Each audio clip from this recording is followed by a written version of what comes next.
സങ്കീർത്തനം 19 1 മുതൽ 7 വരെയുള്ള തിരുവചനങ്ങൾ. പ്രപഞ്ചവും നിയമവും ദൈവമഹത്വം ഉദ്ഘോഷിക്കുന്നു. ആകാശം ദൈവത്തിന്റെ മഹത്വം പ്രഘോഷിക്കുന്നു. വാനവിതാനം അവിടുത്തെ കരവേലയെ വിളംബരം ചെയ്യുന്നു. പകൽ പകലിനോട് അവിരാമം സംസാരിക്കുന്നു. രാത്രി രാത്രിക്ക് വിജ്ഞാനം പകരുന്നു.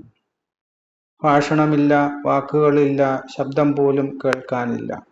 എന്നിട്ടും അവയുടെ സ്വരം ഭൂമിയിലെങ്ങും വ്യാപിക്കുന്നു. അവയുടെ വാക്കുകൾ ലോകത്തിന്റെ അതിർത്തിയോളം എത്തുന്നു.